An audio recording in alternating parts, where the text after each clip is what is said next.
Assalamualaikum warahmatullahi wabarakatuh. Perkenalkan nama saya Muhammad Dayat Isnainin dengan NIM 140123000055 dari kelas 6B Kom Ain Program Studi Ilmu Komputer. Hmm, Pada kesempatan kali ini, saya akan mempresentasikan tugas saya yang bertema etika dalam kolaborasi pengembangan perangkat lunak, khususnya dalam penggunaan Git, GitHub, dan GitLab. Materi ini saya angkat dari file makalah saya yang saya sudah kirim di Telegram. Jadi langsung saja ke slide pertama.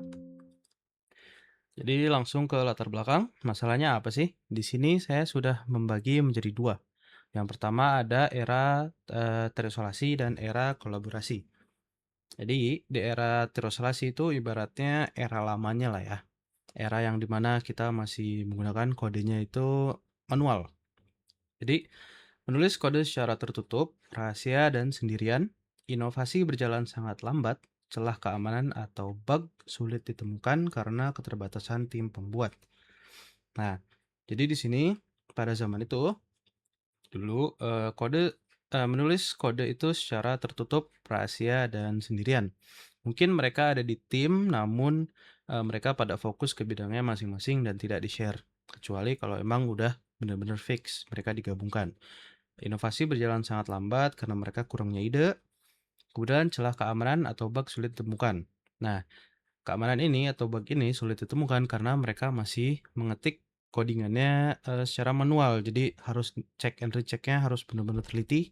Maka dari itu mereka agak kesulitan untuk mengecek keamanan atau bugnya. Kemudian di sini ada era kolaborasi. Ini ibaratnya era sekarang, era barunya, yang dimana berbagi dan menggabungkan kode secara instan di platform global seperti GitHub, atau GitLab. Namun kemudahan ini sering disalahgunakan karena ketidakadaan batas fisik. Jadi di era sekarang, itu untuk mengirim suatu folder codingan atau project-project kita sebagai tim, karena kita ramean, itu sekarang mudah karena kita ada GitHub atau GitLab. Kita tinggal taruh project kita di situ atau codingan kita di situ. Nah, dari situ yang lain bisa mengecekkannya. Tapi ini sering disalahgunakan karena ketidakadaan batas fisik. Kayak mereka suka nyuri kode dari orang lain dan simpan di situ dan anggap itu kerjaan dia atau buatan dia 100% gitu. Padahal itu tidak. Kemudian di sini aturan main di dunia Git atau aplikasi GitHub. Di sini saya sudah bagi menjadi 3. Ada fork atau duplikasi. Boleh menduplikasi proyek orang lain untuk dipelajari, namun dilarang keras menghapus nama pencipta aslinya untuk keuntungan pribadi sepihak. Jadi kita boleh copy paste gitu kan dari codingan orang lain, codingan proyek orang lain, tapi hanya untuk dipelajari. Jangan kayak ini codingan gua gitu, jangan. Karena itu apa ya, ciptaan orang lain yang susah payah, masa kita harus menganggapnya itu kerjaan kita, padahal kita enggak gitu kan. Terus yang kedua ada pull request atau PR. Kirimkan kode baru dengan catatan yang jujur dan jelas. Jangan kirim PR sampah seperti hanya benerin typo. Nah, di pull request ini, karena kita GitHub itu aplikasi buat menyimpan kode, buat barengan, pasti ada klien. Kalau misal klien minta ini, kita harus benar-benar jujur dan jelas mengirimkan atau mengerjakan apa yang klien mau. Kita jangan asal mengirimkan sesuatu yang tidak seharusnya atau asal-asalan. Kemudian yang ketiga ada code review atau koreksi. Saat memeriksa kode rekan satu tim, gunakan kalimat yang sopan. Berikan kritik objektif pada programnya, bukan menyerang sifat pribadinya. Jadi setelah semua proyeknya selesai, sebelum dikasih ke klien, biasa kita ada review atau koreksi. Nah, itu satu tim, kita ngeceknya masing-masing. Dan kalau sekiranya ada salah satu dari job desk kita yang kurang atau masih tidak sesuai dengan klien, kita boleh mengkritiknya, tapi dengan cara sopan. Dan kritiknya itu programnya, bukan pribadinya, bukan sifat pribadinya. Kita harus selalu keep it professional. Kemudian di sini ada 3 kesalahan yang sering terjadi. Nah, yang pertama itu adalah sorry, yang pertama itu adalah salah satu, apa ya, kesalahan yang sering terjadi dan menurut saya fatal itu.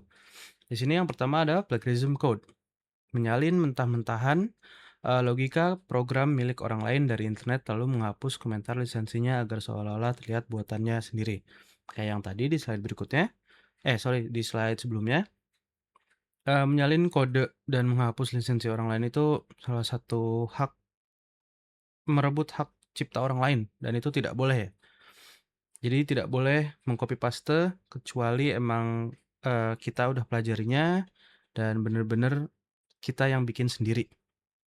Apalagi di situ kan ada lisensinya, kita hapus, itu tidak baik. Kemudian ada kontributor fiktif atau ghost contribution, memanipulasi identitas commit Git demi memunculkan nama teman kelompok, yang malas di grafik GitHub, padahal dia sama sekali tidak ikut menulis kode. Ini juga banyak banget nih yang terjadi. Banyak orang yang tidak mengerjakannya, namun dia, karena ingin nilai atau karena ingin kontribusinya dia terlihat, dia, memanipulasi identitas dia dan atau copy paste dari orang lain dan simpennya dan bikin itu bikinan dia gitu. Itu untuk nama gitu ya, itu salah satu yang tidak boleh ya, guys. Kemudian di sini ada konflik kepentingan, conflict of interest.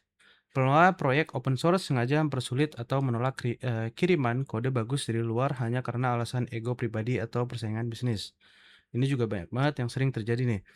Karena karena di Git itu kita kerja project, yang dimana bukan satu orang doang, tapi ramean, pasti ada banyak sifat orang lain yang berbeda. Dan kita harus turunkan ego kita, entah itu untuk nilai atau persaingan bisnis atau apapun itu, kita kerja tim. Kita nggak boleh ego kita tinggi, mementingkan diri kita sendiri. Kita harus saling mengerti sama lain, kita harus solid intinya mah.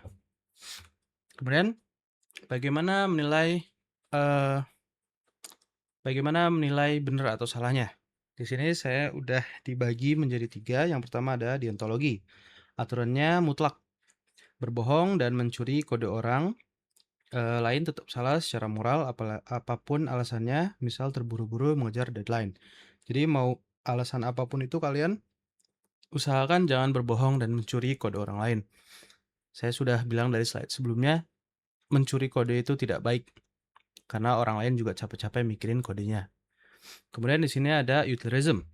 Dilihat dari dampaknya, kode program yang kita bagikan harus mendatangkan manfaat yang besar bagi stabilitas komunitas dan tim luasnya. Jadi, kode kita harus sesuai sama job desk kita. Kita tidak boleh melenceng atau, semacamnya lah ya. Kita harus benar-benar fokus, stick to one point, dan jangan mengecewakan komunitas kita atau tim luasnya. Terus ada etika kebajikan. Fokus pada pembentukan karakter di sini. Menuntut kita untuk menjadi programmer yang jujur atau integritas dan bijaksana saat menghadapi perbedaan pendapat. Tadi kan di slide sebelumnya saya sudah bilang kita boleh mengkritik dengan cara yang halus. Nah, untuk ini, untuk salah atau benar ya, kita harus bisa menerima kritikan tersebut. Walaupun kritikannya dia apa ya, kayak halus, kadang orang tetap tidak terima. Nah, kita harus bijak dalamnya. Kita harus bisa menerima perbedaan pendapat. Kita harus, apa ya bahasanya, ya pokoknya perbedaan pendapat lah, kita harus bisa menghadapinya itu. Kemudian di sini ada solusi nyata, cara pakai kode yang benar. Nah, boleh menggunakan kode internet asalkan yang pertama periksa lisensi. Setiap codingan atau project orang lain pasti ada lisensinya. Karena itu project dia, kita tidak boleh meng-copy pastenya. Pastikan repositori asal memiliki lisensi gratis yang mengizinkan memakai ulang seperti MIT, BSD, atau Apache. Kemudian berikan atribusi jujur.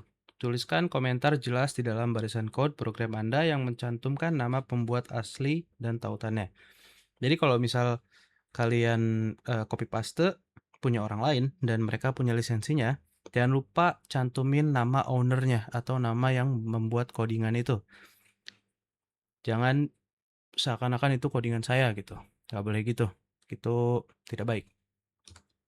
Nah, mungkin cukup sekian dari presentasi saya. Kalau ada pertanyaan kalian bisa di komentar di bawah. Eh, ya, mungkin cukup sekian dari presentasi saya. Kurang lebihnya mohon maaf. Wassalamualaikum warahmatullahi wabarakatuh.